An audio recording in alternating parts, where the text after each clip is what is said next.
Hello friends, मैं सुधीर स्वागत करता हूं आप सभी का आपके अपने चैनल स्कोर मैक्स पे। और आज हम डिस्कस करने वाले हैं आपकी IBO 6 की यूनिट 2 इंटरनेशनल फाइनेंशियल मार्केट। तो अगर हम फाइनेंशियल मार्केट की बात करें तो हर कंट्री की अपनी फाइनेंशियल मार्केट होती हैं। तो उसी तरह जब हम उसी काम को इंटरनेशनल लेवल पे करते हैं तो वो आपकी इंटरनेशनल फाइनेंशियल मार्केट कहलाती है। तो नॉर्मली फाइनेंशियल मार्केट के काम क्या होते हैं कि दो तरीके से काम करती है। एक होती है मनी मार्केट इसका पार्ट, और एक होता है कैपिटल मार्केट। मनी मार्केट होता है कि जब आप अपनी इंटरेस्ट को, अपनी सेविंग को शॉर्ट टर्म के लिए इन्वेस्ट करते हैं, लैंड करते हैं, तो वो आता है आपका मनी मार्केट में। लेकिन जब आप अपनी किसी इन्वेस्टमेंट को लॉन्ग टर्म के लिए करना चाहते हैं तो वो होती है कैपिटल मार्केट। तो अब देखते हैं इंटरनेशनल फाइनेंशियल मार्केट डेफिनेशन में क्या है। The international financial market is the place where financial wealth is traded between individual and between countries. It can be seen as a wide set of rules and institutions where assets are traded between agents in surplus and agents in deficit, and where institutions lay down the rules. तो एक तरह से आपने देखा कि एक तरह से ऐसी मार्केट है, एक प्लेस है जहाँ पर फाइनेंशियल वेल्थ का ट्रेड किया जाता है बिटवीन नेशंस में। मतलब एक नेशन का जो पर्सन है, इंडिविजुअल है, इन्वेस्टर है, या कह सकते हैं सरप्लस एजेंट है, वो दूसरी कंट्री के डेफिसिट एजेंट से दूसरी कंट्रीज के साथ ट्रेड करेगा उन फाइनेंशियल वेल्थ का। और इसके अंदर आपके बहुत सारे रूल्स होते हैं, रेगुलेशंस होते हैं, और इनको कंट्रोल करने के लिए हमारे पास बहुत सारे इंस्टीट्यूशन भी अवेलेबल हैं। International financial market and operations comprise exchange deals, example buying and selling currencies, banking transactions, example deposit taking and lending, capital market operations, issuances of securities. तो ये आपके वर्क होते हैं जो कि इंटरनेशनल फाइनेंशियल मार्केट में किए जाते हैं। करेंसीज को बाय और सेल करना, बैंकिंग ट्रांजैक्शंस करना, जैसे कि आप डिपॉजिट करते हैं दूसरी कंट्री के बैंक में, या उनसे लोन लेते हैं, या फिर आप कोई सिक्योरिटी को इशू करते हैं। अब according to the nature of financial operations, तो हम फाइनेंशियल ऑपरेशंस को किन पार्ट में डिवाइड कर सकते हैं अकॉर्डिंग टू देयर नेचर्स। तो हम इसको 3 पार्ट में डिवाइड करते हैं। फर्स्ट है मनी मार्केट, सेकंड है कैपिटल मार्केट, और थर्ड है आपका इक्विटी मार्केट। तो जैसा हम कह सकते हैं जो डोमेस्टिक फाइनेंशियल मार्केट होती है उसकी बात करते हैं तो उसको भी हम 2 पार्ट में बांटते हैं, मनी और कैपिटल। तो उसी तरह हम जो इंटरनेशनल फाइनेंशियल ऑपरेशंस होते हैं या फाइनेंशियल ऑपरेशंस होते हैं, इनको हम 3 पार्ट में बांटते हैं। तो सबसे पहला है आपका मनी मार्केट। तो मनी मार्केट का जो मेन पर्पस होता है, जो नेचर होता है कि डिपॉजिट एंड टेकिंग, लैंडिंग। दूसरा होता है कैपिटल मार्केट का इशुएंस ऑफ सिक्योरिटीज, और तीसरा होता है इशुएंस ऑफ इंटरनेशनल इक्विटीज। तो इक्विटी मार्केट की बात करें तो उसका जो नेचर होता है कि वो इंटरनेशनल लेवल की इक्विटीज को, शेयर्स को इशू करता है। कैपिटल मार्केट जो होता है वो नॉर्मल शेयर्स, नॉर्मल इक्विटीज को इशू करता है, सिक्योरिटीज को इशू करता है। और मनी मार्केट हमारी जो डिपॉजिट होती है, जो लैंडिंग होती है, उसका काम करता है। अब classification of financial market according to the nature of financial operations. तो बात करेंगे कि हमारी जो फाइनेंशियल मार्केट है, अगर उसके ऑपरेशंस के बिहाफ पर या फाइनेंशियल ऑपरेशंस के नेचर के बिहाफ पर उसका क्लासिफिकेशन करें हम, तो वो 4 तरीके से होता है। पहला है आपका मनी मार्केट, दूसरा आपका क्रेडिट मार्केट, तीसरा है आपका कैपिटल मार्केट, और चौथा आपका इक्विटी मार्केट। तो मनी मार्केट में क्या होता है, एक्सचेंज और एक्सचेंज रिलेटेड ट्रांजेक्शन्स। तो मनी मार्केट में क्या करते हैं, हम एक्सचेंज करते हैं। एक तरह से हम शॉर्ट टर्म जो भी ट्रांजेक्शन्स करते हैं वो सारी मनी मार्केट के अंदर आती हैं। इसमें नॉर्मली हम अपने गुड्स को, या अपनी जो कह सकते हैं अर्निंग होती है, सेविंग होती है, शेयर्स होते हैं, उनको एक्सचेंज करते हैं एक दूसरे के साथ for the purpose of earning और ग्रोथ। दूसरा होता है क्रेडिट मार्केट। इसके अंदर हम डिपॉजिट टेकिंग एंड लैंडिंग, हम या तो डिपॉजिट करते हैं या डिपॉजिट क्या कह सकते हैं उनसे लोन या जो भी लैंड लेते हैं, बोरो करते हैं लोन। तीसरा होता है कैपिटल मार्केट। इसमें होता है कि इशुएंस ऑफ सिक्योरिटीज, इसमें इशू की जाती हैं सिक्योरिटीज आपकी, चाहे वो लॉन्ग टर्म हो, शॉर्ट टर्म हो। जो भी सिक्योरिटीज होती हैं वो कैपिटल मार्केट के अंदर आती हैं, और नॉर्मली सारी की सारी आपकी जो सिक्योरिटीज होती हैं लॉन्ग टर्म पर्पज के लिए होती हैं। लास्ट आपका इक्विटी मार्केट्स, इसमें आता है कि इशुएंस ऑफ इंटरनेशनल इक्विटीज। तो जब हम बात करेंगे इक्विटी मार्केट की, तो इक्विटी मार्केट के अंदर हम इंटरनेशनल इक्विटीज को इशू करते हैं। अब इंटरनेशनल मार्केट को 2 पार्ट में डिवाइड किया गया है, जैसे कि आपकी डोमेस्टिक मार्केट है, एक आपकी मनी मार्केट, दूसरी आपकी कैपिटल मार्केट। अब मनी मार्केट की जो मैच्योरिटी पीरियड होता है लेस देन 1 ईयर होता है, और आपका जो कैपिटल मार्केट होता है इसका मैच्योरिटी पीरियड होता है मोर देन 1 ईयर। मतलब अगर आपको कोई शॉर्ट टर्म में इन्वेस्टमेंट करना है तो आप मनी मार्केट में इन्वेस्टमेंट करते हैं, मनी मार्केट का यूज़ करते हैं। लेकिन आपको अभी लॉन्ग टर्म के लिए इन्वेस्टमेंट चाहिए, आप लॉन्ग टर्म देख रहे हैं कोई ऐसा प्लान जो आपको लॉन्ग टर्म बेस पे इनकम दे, सेविंग दे, तो उसके लिए आप कैपिटल मार्केट का यूज़ करते हैं। The growth of international financial market has facilitated cross country flow which contribute to a more efficient allocation of resources. और आपकी जो ये इंटरनेशनल फाइनेंशियल मार्केट है, यही एक रीज़न है जो कि एक फैसिलिटीज़ प्रोवाइड करती है अबाउट ऑल कंट्रीज़ की वो अपने जितने भी उनके पास रिसोर्सेज हैं उनको एफिशिएंटली यूज़ कर सके। अब हो सकता है किसी एक कंट्री के पास बहुत ज़्यादा फाइनेंशियल असेट्स हो लेकिन वो उनका यूटिलाइजेशन ना कर पाता हो, और दूसरी कंट्री है जिसे फाइनेंशियल असेट्स की या कैश की नीड है, तो फिर इंटरनेशनल मार्केट की हेल्प से, इंटरनेशनल फाइनेंशियल मार्केट की हेल्प से जिसके पास बहुत ज़्यादा सरप्लस और वो यूज़ नहीं हो पा रहा, वो सरप्लस कहीं ना कहीं ट्रांसफ़र हो जाता है उस कंट्री को जिससे उसकी नीड है। The most important international financial centre are London, Tokyo, New York. तो आपके जो इससे इंपॉर्टेंट इंटरनेशनल फाइनेंशियल सेंटर है जहाँ पर इनका ट्रेड किया जाता है, तो वो आपके लंदन, टोक्यो और न्यूयॉर्क।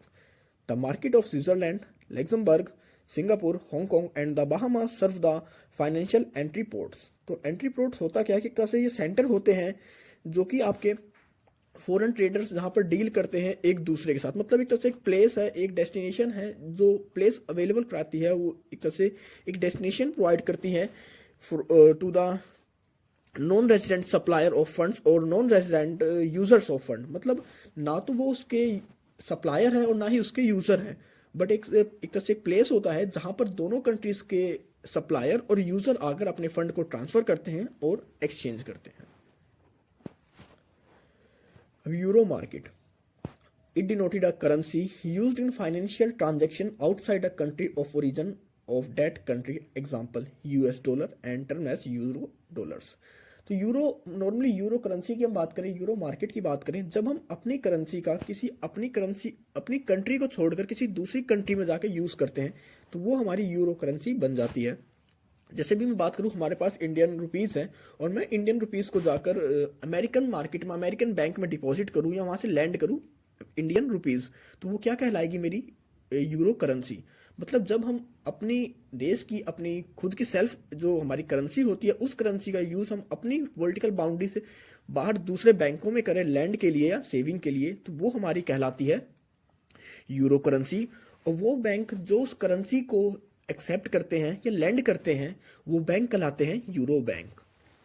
और जहाँ पर ये सारी आपकी फाइनेंशियल ट्रांजैक्शंस होती है, हम अपनी करेंसीज को दूसरी कंट्री में इन्वेस्ट करते हैं, वहाँ से लैंड करते हैं, बोरो करते हैं, तो वो प्लेस कहलाती है आपकी यूरो मार्केट। तो आई होप आपको समझ में आ गया होगा कि यूरो का कॉन्सेप्ट क्या है, क्योंकि काफ़ी सारे स्टूडेंट क्या सोचते हैं कि यूरो मतलब यूरोपियन कोई करेंसी है, यूरोपियन मार्केट है, लेकिन यहाँ पर इसका ऐसा कोई भी मतलब नहीं है।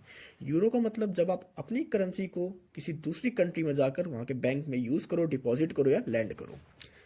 The currency used for financial transactions outside the country of the origin of that country is known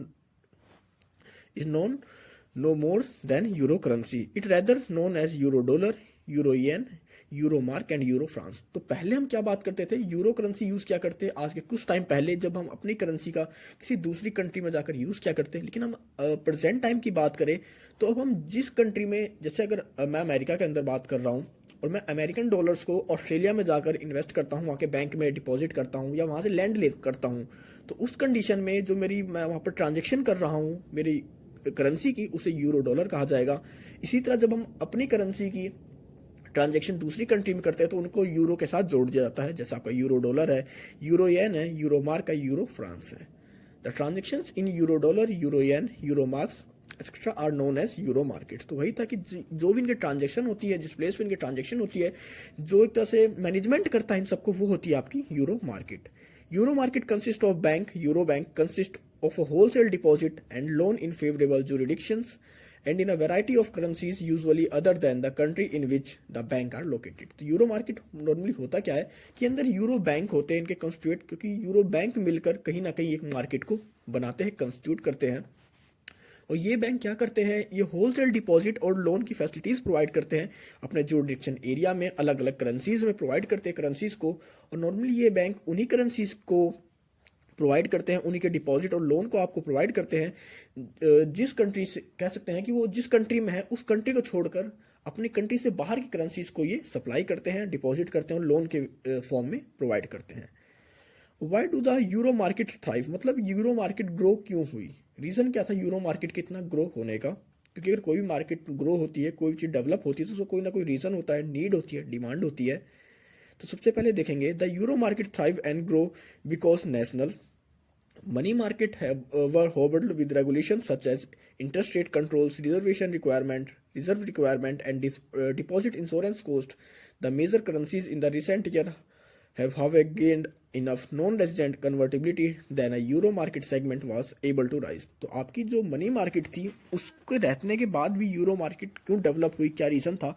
तो जो आपकी जो मनी मार्केट थी उसके अंदर बहुत सारे रेगुलेशंस थे, उसके अंदर इंटरेस्ट रेट्स को खुद ही वो मार्केट कंट्रोल करा करती कंपैरिजन टू डिमांड और सप्लाई के हिसाब से। मतलब उसके अंदर डिमांड और सप्लाई का रोल नहीं था, उनकी खुद की रेगुलेशंस थी और उसी के हिसाब से वो उनके इंटरेस्ट रेट को कैलकुलेट करते थे, कंट्रोल करते थे।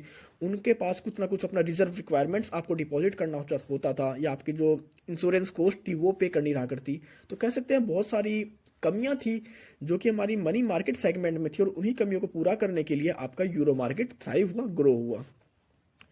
Euro bank can offer higher yields of depositor and fine rates to borrower. The euro markets an attractive market for depositing money as well as source of borrowing. तो अब आपका जो euro market है ये हमारे अगर डिपॉजिटर की बात करें तो उन्हें इंटरेस्ट रेट ज़्यादा प्रोवाइड करता है और जो हमारे लेने वाले हैं उन्हें कम रेट में प्रोवाइड करता है। मतलब जो लेने वाले हैं, अगर हम कंपैरिजन कर रहे हैं यहाँ पर मनी मार्केट से, तो अगर हम मनी मार्केट से कंपैरिजन करते हैं यूरो मार्केट की, तो यहाँ पर जो डिपॉजिटर है वो मनी मार्केट से ज़्यादा बेनिफिट उठाता है, ज़्यादा अर्निंग लेता है यूरो मार्केट के थ्रू। और जो हमारा बोरोवर होता है उससे भी बेनिफिट होता है इंटरेस्ट रेट में कंपैरिजन टू मनी मार्केट। तो इसलिए कह सकते हैं जब हमारे जो बोरोवर है, डिपॉजिटर है, दोनों इससे ज़्यादा बेनिफिट उठा रहे हैं, हायर यील्ड है उनकी, तो वो मनी मार्केट को छोड़कर यूरो बैंक को यूज़ कर रहे हैं अपनी ट्रांजेक्शन्स के लिए, अपनी नीड के लिए। Domestic market and euro market can thus be considered perfect substitute for each other. The domestic and euro market thus create opportunities for arbitrage operations, example, profiting from price difference when the same assets country is traded in different markets. तो आपके जो euro market है और domestic market है एक तरह से हम कह सकते हैं कि दोनों एक तरह से सब्स्टिट्यूट है, क्योंकि इसके अंदर जो आपके अगर हो सकता है कोई करेंसी, कोई इंटरेस्ट रेट आपके डोमेस्टिक कंट्री में अलग हो, लेकिन हम उसी का सब्स्टिट्यूट देखते हैं यूरो मार्केट में, मे बी उसका सब्स्टिट्यूट या जो उसका इंटरेस्ट रेट हो कम मिले हमें यूरो मार्केट में। तो हम यूरो मार्केट और डोमेस्टिक मार्केट को दोनों को एक दूसरे के साथ कह सकते हैं सब्स्टिट्यूट के रूप में देख सकते हैं। अब रेट ऑफ इंटरेस्ट, तो जो भी ये बैंक हैं ये किस बिहाफ पे रेट प्रोवाइड करते हैं, इनका क्या रेट होता है, क्या इनका रेगुलेशन है, क्या सिस्टम है जिसके बिहाफ पर ये किसी भी कंट्री को लोन प्रोवाइड करते हैं, इंडिविजुअल को लोन प्रोवाइड करते हैं या बोरो करते हैं। तो सबसे पहले बात करते हैं लीबर के बारे में, लंदन इंटरबैंक ऑफर्ड रेट। तो it is considered as a daily reference rate based on the interest rate at which bank offer to lend unsecured funds to other bank in London wholesale money market or also known as interbank market। तो ये होता है कि जब कोई bank दूसरे bank को किस रेट पर इंटरेस्ट लोन प्रोवाइड करेगा। एक तरह से लीवर जो होता है, जब कोई बैंक दूसरे बैंक को लोन प्रोवाइड करता है तो कोई ना कोई इंटरेस्ट रेट फिक्स करता है, तो ये वही इंटरेस्ट रेट होता है जो कि बैंक दूसरे बैंक से चार्ज करता है। और इसको हम कह सकते हैं इंटरबैंक मार्केट का जो हमारा होता है इंटरबैंक मार्केट भी कहते हैं। और नॉर्मली लीवर is generally higher than the LIBID. आपका अभी लिबिड अभी हम इसके बाद वाली स्लाइड में बात करेंगे लिबिड क्या होता है। आपका जो लीवर होता है वो जनरली हायर होता है कंपैरिजन टू लिबिड। नॉर्मली लिबिड होता क्या है कि जो भी बैंक बोरो करते हैं लोन, वो एक तरह से एज्यूम करते हैं, फिक्स करते हैं कि हम मैक्सिमम किस अमाउंट तक, किस इंटरेस्ट तक या किस इंटरेस्ट के ऊपर दूसरे बैंक से लोन लेंगे। तो ये एक तरह से कह सकते हैं लिबिड होता है कि वो कितना इंटरेस्ट पे करेंगे, और लीवर होता है कि वो कितना इंटरेस्ट उसे चाहिए दूसरे बैंक से अपने लोन को प्रोवाइड करने के बाद। The rate at which bank are prepared to accept deposit. लीवर rate are mainly use for a reference rate for various financial institutions. तो आपका जो लीवर रेट होता है इसको बनाया जाता है, यूज किया जाता है for the reference rate for various financial instruments. The Libor rate is responsible for measuring the cost to the bank for fund raising from existing market। LIBOR rate का यूज किया जाता है, ये रिस्पॉन्सिबल होता है कि हम किस तरह एग्जिस्टिंग मार्केट से फंड को रेज करते हैं। Then in order to re-lend, the form the basis of the entire floating rate lending in the euro market. Libor, the London interbank offer rate, is the most dynamic interest rate market in the world। क्योंकि आपका जो लीबर होता है ये day by day change होता रहता है इसका इंटरेस्ट रेट। तो कह सकते हैं ओवरऑल वर्ल्ड में सबसे ज़्यादा जो डायनामिक इंटरेस्ट रेट है मार्केट में इंटरेस्ट का, वो हमारे लीबर का है। It is calculated by the rate that banks participated in the London market money offer each other for short-term deposits और ये किस तरह डिसाइड करते हैं, उनकी एक यूनियन होती है, उनका एक ग्रुप है, उनका कह सकते हैं एक बैंक की यूनियन है जिसमें पार्टिसिपेट करते हैं लंदन के सारे बैंक, या वो बैंक जो कि इस तरह के इंटरेस्ट को या इस तरह के लोन को प्रोवाइड करते हैं, वो सभी कहीं ना कहीं कोटेशन तैयार करते हैं कि अपने मार्केट लोन्स के बारे में, कि वो अपने लोन को कितने अमाउंट पर देंगे, और उन सभी की जो कोटेशन होती है, उन सभी कोटेशन को यूज कर कर एवरेज निकाल कर उसके बिहाफ पर ये लोन प्रोवाइड किया जाता है इनके अकॉर्डिंग टू इंटरेस्ट रेट पे। Libor is used in determining the price of many other financial derivatives, including interest rate futures, swaps and euro dollars. और लीबर का यूज किया जाता है बहुत सारी जो फाइनेंशियल डेरिवेटिव्स हैं, इंटरेस्ट रेट्स हैं, फ्यूचर रेट्स हैं, यूरो डॉलर्स हैं, उनके प्राइस को डिक्लेयर करने के लिए, कंसीडर करने के लिए, डिटरमाइन के लिए। Due to London's importance as a global financial center, Libor applies not only the pound sterling but also the major currencies such as US dollar, Swiss francs, Japanese yen and Canadian dollar. और आपका जो London है एक तरह से हम कह सकते हैं ग्लोबल फाइनेंस सेक्टर है हमारे किसी भी फाइनेंशियल वे में अगर बात करें, फाइनेंशियल नेचर की बात करें, तो इसीलिए ये कोई सिर्फ ये नहीं है कि सिर्फ ये डॉलर के ऊपर या पाउंड के ऊपर ही अप्लाई होता है।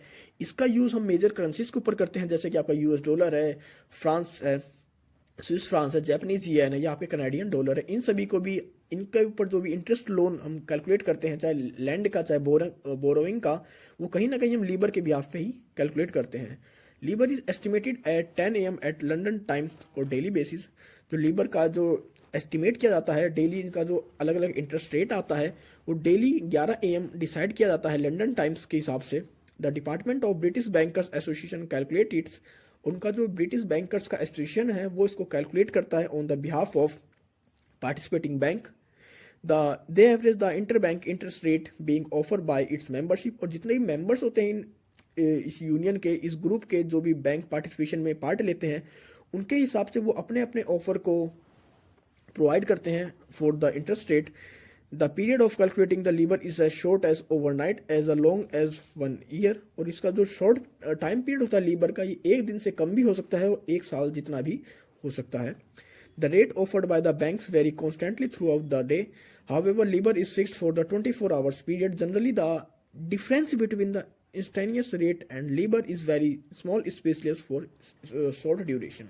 तो लीबर की अगर हम बात करें, जो रेट होता है जिसपे कि आपका लोन आपको प्रोवाइड किया जाता है, इसका जो फिक्स रेट होता है या जो कह सकते हैं कांस्टेंट होता है, मैक्सिमम 24 आवर्स के लिए होता है, क्योंकि मिनिमम है ये 20 आवर्स के लिए फिक्स होता है और उसके बाद ये चेंज हो जाता है। ये था आपका लीबर। लीबर क्या होता है, जब हम लैंड करते हैं, मतलब हम अपने अनसिक्योर फंड्स को किसी दूसरे बैंक को प्रोवाइड कर रहे हैं for the purpose of earning other, for purpose of investment, तो जो हम दूसरे बैंक से इंटरेस्ट चार्ज करते हैं वो रेट होता है आपका लीबर। अब दूसरा है लेबिड। तो लेबिड वो होता है कि जब हम किसी दूसरे बैंक से या कोई इंटरनेशनल बैंक किसी दूसरे इंटरनेशनल बैंक से लोन लेता है और उसके बाद वो कितना अमाउंट पे करेगा, कितना इंटरेस्ट पे करेगा, वो जो इंटरेस्ट रेट होता है उसी को हम कहते हैं LIBID, London international bid rate. This is a kind of international rate that bank lend to other bank. It is calculated and 1/8 of the percentage point lower than the LIBOR.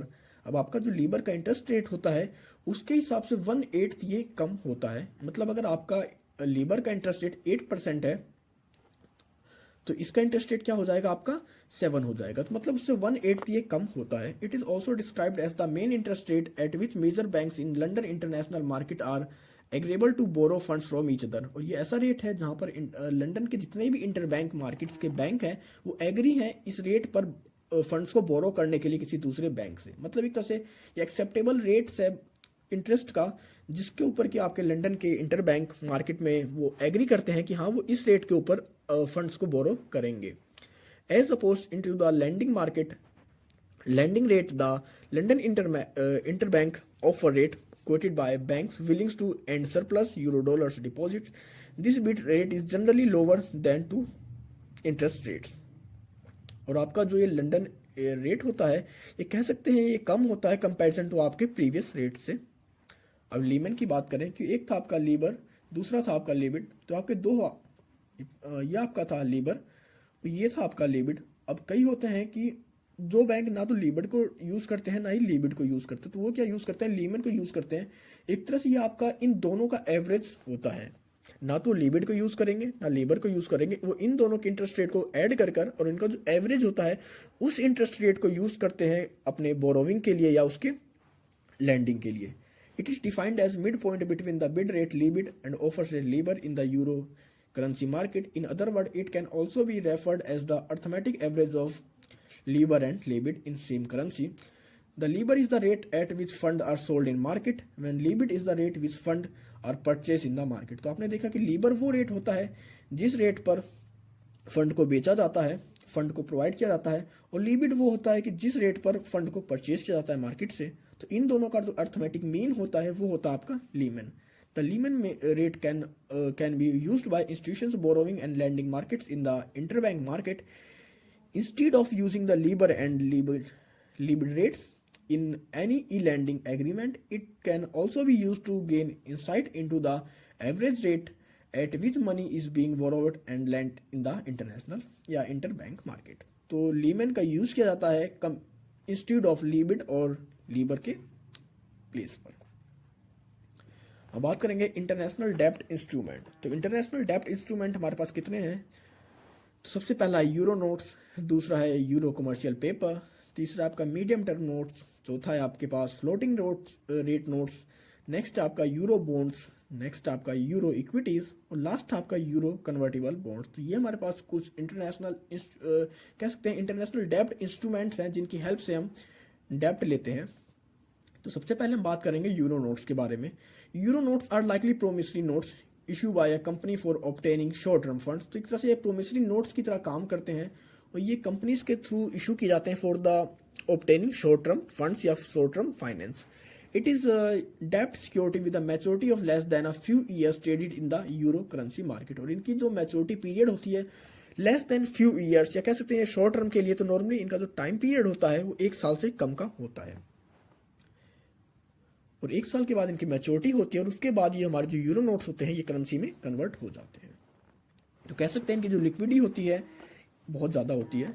उसके objectives की बात करें, Euros notes को issue क्यों किया जाता है? एक तरह से क्योंकि इनकी जो मैच्योरिटी होती है शॉर्ट टर्म होती है, कि मैच्योरिटी क्या होती है 3 से 6 या 9 मंथ की। तो इतने कम टाइम के अंदर अगर किसी कंपनी को फाइनेंस चाहिए शॉर्ट टर्म के लिए तो वो इस तरह के यूरो नोट्स को इशू कर कर अपने उस फाइनेंस को कंप्लीट कर लेता है और फिर जल्दी ही करेंसी में कन्वर्ट भी कर देता है जैसे उसके पास फाइनेंस अवेलेबल होता है या उसकी नीड पूरी होती है।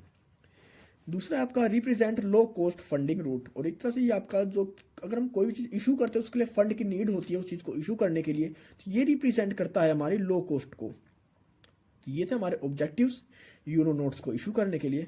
अब बात करेंगे यूरो नोट इशुएंस प्रोग्राम है, रिवॉल्विंग अंडरराइटिंग फैसिलिटी RUF और नोट इशुएंसिंग फैसिलिटी NIF इंटरनेशनल डेब्ट इंस्ट्रूमेंट।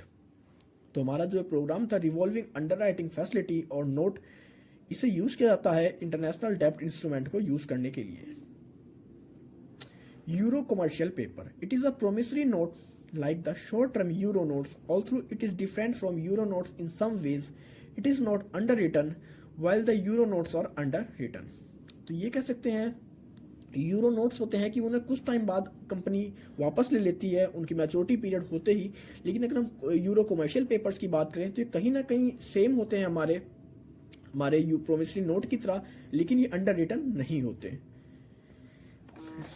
कमर्शियल पेपर आज इशू एट अ डिस्काउंट, मतलब CP मतलब कमर्शियल पेपर, ये इशू किए जाते हैं आपके डिस्काउंट रेट पर। मतलब जो भी इनका रेट होता है, अगर किसी कमर्शियल पेपर का रेट या यूरो कमर्शियल पेपर का रेट 10 रुपये है तो उसे डिस्काउंट पर इशू किया जाएगा। हो सकता है वो 9 रुपीज़ पर आपको अवेलेबल हो या 8 रुपीज़ पर अवेलेबल हो, मतलब उसमें कुछ ना कुछ डिस्काउंट होता है। मोस्ट प्रोमिनेंट मार्केट्स और यूरो कमर्शियल पेपर्स की कौन कौन सी मार्केट है जो सबसे ज़्यादा इसका यूज़ कर रही हैं, वो है United states, Canada, UK, Japan and Australia. Medium term notes. The market of medium term notes was established as an alternative of short term financing in the commercial paper market and long term borrowing in the bond market. तो एक तरह से इसका जो establishment हुआ था, alternative में इसका एस्टेब्लिशमेंट हुआ था for the short term financing in the commercial paper market and long term borrowing. मतलब अगर आप शॉर्ट टर्म फाइनेंसिंग प्रोवाइड लेना चाह रहे हैं कमर्शियल पेपर मार्केट से तो उसके लिए इसका कह सकते हैं एस्टेब्लिशमेंट हुआ था, या फिर आपकी जो लॉन्ग टर्म बोरोविंग है इन द बॉन्ड मार्केट, तो इस तरह इसका कह सकते हैं एस्टेब्लिशमेंट हुआ इसका अगर हम बात करें तो नेम मीडियम टर्म, तो ये नॉर्मली इसका जो नाम है मीडियम टर्म है, ना तो ये बहुत लंबे होते हैं, इनकी जो टाइम पीरियड होती है, मैच्योरिटी रेट होती है, ना ही बहुत ज़्यादा छोटी होती है। इन्वेस्टर ड्राइवन क्यों कहते हैं कि इसमें मैक्सिमम जो इन्वेस्टर होते हैं इसमें बहुत ज़्यादा इन्वेस्ट करते हैं, उन्हें लगता है कि हमारा जो फंड है कहीं ना कहीं इस चीज़ के अंदर सूटेबल होगा कंपैरिजन टू शॉर्ट और लॉन्ग टर्म मार्केट के कंपैरिजन, क्योंकि ना तो ये छोटी होती है मार्केट, इसका टाइम पीरियड ना ही बहुत बड़ा होता है, तो इससे मीडियम टर्म होता है, मिड रेंज में आता है ये, तो इसमें इन्वेस्टर बहुत ज़्यादा इन्वेस्ट करते हैं। नेक्स्ट है provides corporates with an ability to raise funds discreetly, और ये हमारे कॉर्पोरेशंस को फैसिलिटी प्रोवाइड करता है कि अपने फंड्स को इजीली रेज कर सके। Medium term notes. Floating rates notes. A floating rates notes implies is an instrument whose interest rate floats with prevailing market rates like euro dollar deposit. It pay as a 3 or 6 month interest rate set above or below LIBOR. तो ये आपको normally कितना rate provide करते हैं, ये आपको 3 month या 6 month के बिहाफ पर इंटरेस्ट रेट प्रोवाइड करते हैं, मतलब हाफ ईयरली या क्वार्टरली आपको ये इंटरेस्ट पे करते हैं, और उनका जो इंटरेस्ट रेट होता है वो लीबर के अकॉर्डिंग या उससे थोड़ा बहुत ऊपर या ज़्यादा चलता है। नॉर्मली आपका जो ये एक तरह का इंस्ट्रूमेंट है जो आपके मार्केट रेट से आपके जो इंटरेस्ट रेट होता है उसको आपको प्रोवाइड करता है, और उसमें कोई इंटरेस्ट रेट फिक्स नहीं होता, जैसे कि आपका लीबर के हिसाब से आपका, क्योंकि लीबर 24 आवर्स में चेंज हो जाता है, और जैसे आपका लीबर के इंटरेस्ट रेट फ्लोटिंग रहेंगे, उसी के हिसाब से आपको यहाँ पर इंटरेस्ट रेट मिलता है, आपको इंटरेस्ट रेट या पे करना पड़ता है। The term floating rate note is taken to mean the intermediate to long-term debt security whose interest rate is pegged to a short-term rate or rate index by adjusted frequently.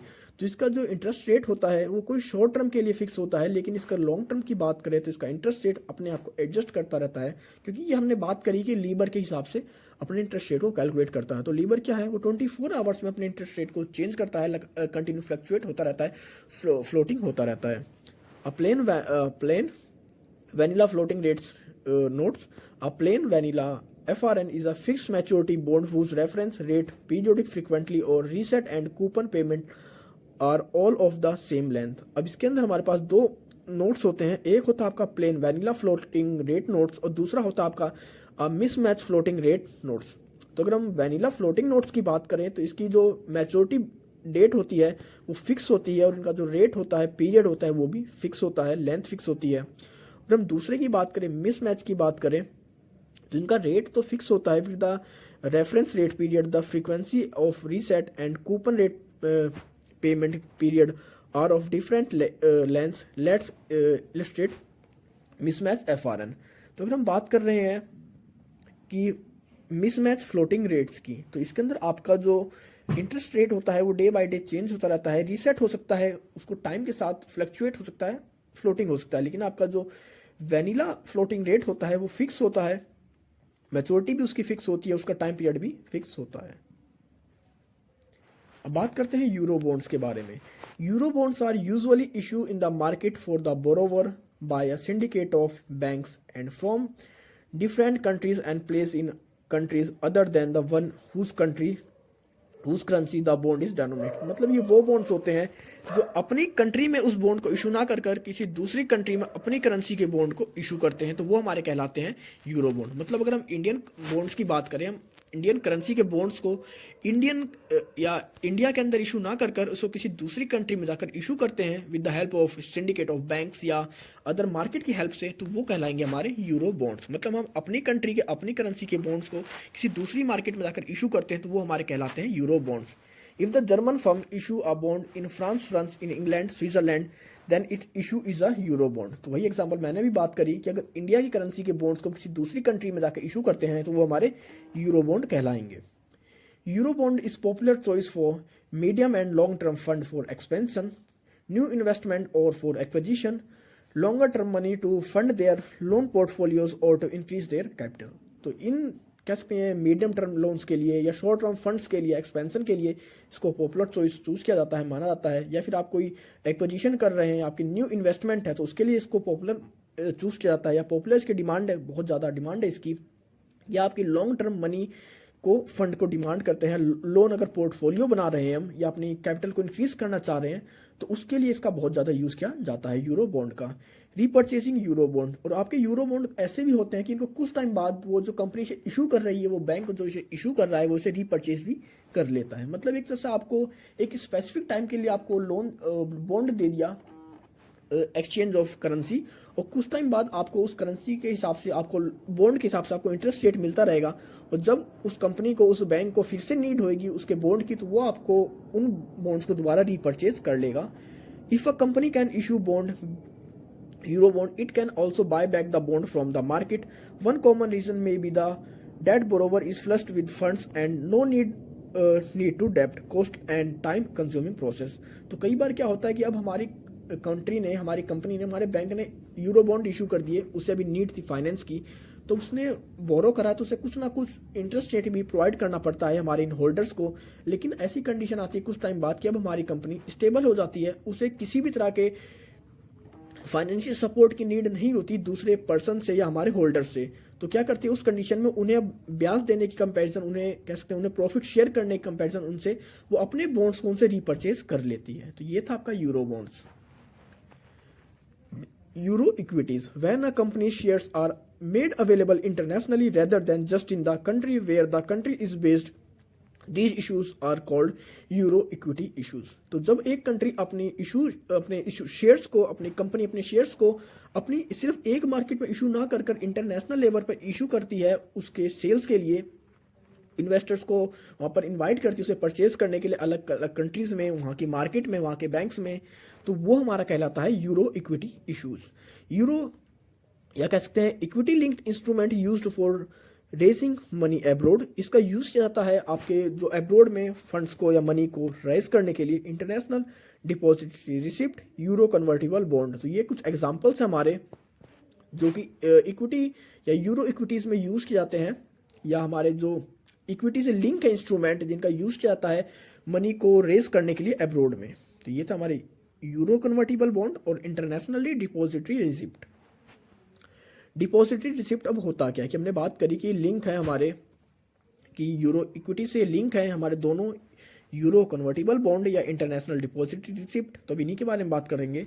तो depository receipt होता क्या है कि it is defined as a negotiable certificate providing the holder with the benefit of ownership of equity shares of the issuer company.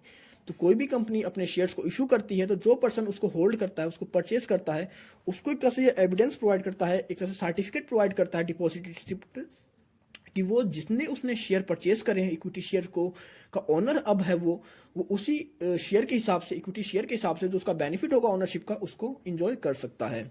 मतलब एक तरह से evidence होता है आपके परचेज ऑफ शेयर्स का। आपकी जो डिपॉजिटरी रिसिप्ट होती है तीन तरीके से होती है। एक होती है आपकी एडीआर, अमेरिकन डिपॉजिटरी रिसिप्ट, दूसरी होती है ईडीआर, यूरोपियन डिपॉजिटरी रिसिप्ट, और तीसरी होती है आपकी जीडीआर, ग्लोबल डिपॉजिटरी रिसिप्ट। तो हम बात करें एडीआर और ईडीआर की, तो ये एडीआर और ईडीआर एक तरह से डॉक्यूमेंट है, एविडेंस है ओनरशिप का आपके शेयर्स के जो आपने परचेज करे हैं। और इसका यूज कहाँ पर किया जाता है? नॉर्मली आपका यूएस और यूरोपियन बैंक बेस्ड में इसका यूज किया जाता है। अगर आप यूरोपियन बेस्ड बैंक से या कह सकते हैं यूएस मार्केट से कोई शेयर परचेज करते हैं, तो उसके आपके पास जो आप बेनिफिट इंजॉय करोगे ओनरशिप का, जो उसका आपके पास एविडेंस होगा, सर्टिफिकेट होगा, वो होएगा आपका एडीआर या ईडीआर। तो अगर आप अपनी कंट्री को छोड़कर किसी भी बाहर की कंट्री में कोई शेयर परचेज करते हैं और उसका आप इंजॉय करते हैं उसकी ओनरशिप का, तो उसका जो एविडेंस होएगा आपका वो होएगा जीडीआर। जीडीआर मतलब ग्लोबल डिपॉजिट रिसिप्ट, मतलब आप अपनी कंट्री को छोड़कर किसी भी दूसरी कंट्री में, इंटरनेशनल मार्केट में, फॉरेन मार्केट में ट्रेड करते हो, अपने शेयर्स को, किसी दूसरी कंपनी के शेयर्स को परचेज करते हो या शेयर सेल करते हो, तो उसका जो इंस्ट्रूमेंट होता है, डॉक्यूमेंट होता है, वो जीडीआर होता है। और अगर आप सिर्फ यूएस और यूरोपियन बैंक बेस्ड बैंक की बात करते हैं, तो उनका जो रिसिप्ट होता है, डॉक्यूमेंट होता है, वो एडीआर या ईडीआर होता है। Euro convertible bond, euro convertible bond is a quasi equity issue outside the domestic market. तो ये आपके एक तरह से इक्विटी शेयर की तरह होते हैं यूरो कन्वर्टिबल बॉन्ड, और ये हमारी डोमेस्टिक कंट्री से बाहर इशू किए जाते हैं, which provide the holder with an option to convert from a डेब्ट instrument into a equity investment. Example to a certain number of equity shares at a pre determined price. तो इसके अंदर हमारे क्या होता है कि हमारे इन्वेस्टर्स को एक ऑप्शन दिया जाता है कि वो जब भी चाहें इन फ्यूचर में अपने इक्विटी शेयर्स को किसी भी डेब्ट इंस्ट्रूमेंट में कन्वर्ट कर सकते हैं। तो आपने देखा कि जैसे ये इक्विटी शेयर ही होता है, लेकिन इसके अंदर हमारे ओनर्स को या हमारे इन्वेस्टर्स को एक राइट दे दिया जाता है, एक ऑप्शन दे दिया जाता है कि वो जब भी चाहें अपने उस शेयर को, कन्वर्टिबल बॉन्ड को या उस यूरो बॉन्ड को किसी दूसरी डेब्ट इंस्ट्रूमेंट में कन्वर्ट कर सकते हैं। अब बात करेंगे, क्योंकि अभी हमने सारे कंप्लीट कर लिए हमारे जितने भी हमारे पास इंटरनेशनल डेब्ट इंस्ट्रूमेंट थे, तो बात करेंगे यूरो इशूज इन इंडिया कि इंडिया में यूरो कब इशू किए गए, किस तरह इशू किए गए। The first GDR Reliance industries में issue 92 with an issue size of $150 million.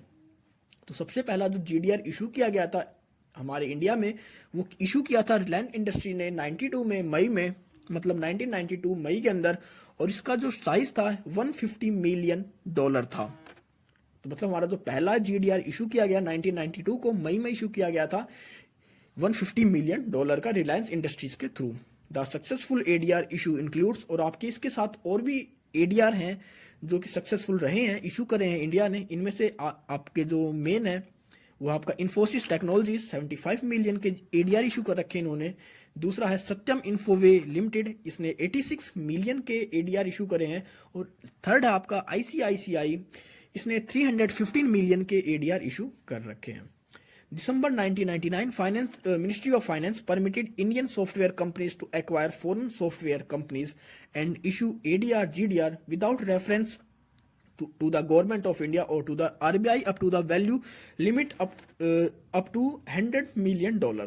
तो हमारी जो मिनिस्ट्री ऑफ फाइनेंस थी उसने परमिशन प्रोवाइड करी 1999 के अंदर इंडियन सॉफ्टवेयर कंपनीज को कि अब वो फॉरेन सॉफ्टवेयर कंपनीज को एक्वायर कर सकती हैं अपने एडीआर और जीडीआर इशू कर विदाउट द इंटरवेंस और या रेफरेंस ऑफ गवर्नमेंट और आरबीआई। बल्कि उनकी जो लिमिट होनी चाहिए वो $100 मिलियन तक होनी चाहिए। मतलब अगर वो $100 मिलियन तक की सॉफ्टवेयर कंपनी को या एडीआर जीडीआर को एक्वायर करते हैं हमारी जो सॉफ्टवेयर कंपनीज हैं, तो उन्हें गवर्नमेंट की अब रेफरेंस की नीड नहीं है, ना ही आरबीआई के अप्रूवल की नीड है।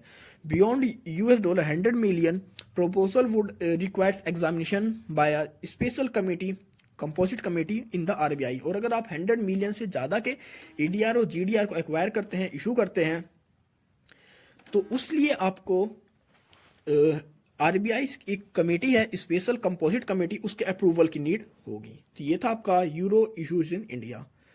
तो आई होप ये आपका आपको सब कुछ समझ में आ गया होगा। चैप्टर आपका खत्म होता है। अगर आपको कोई इशू है, कोई डाउट है, तो आप मुझे कमेंट सेक्शन में कमेंट करके पूछ सकते हैं। तो मिलते हैं जल्दी एक नई वीडियो के साथ, तब तक के लिए take care, good bye friends.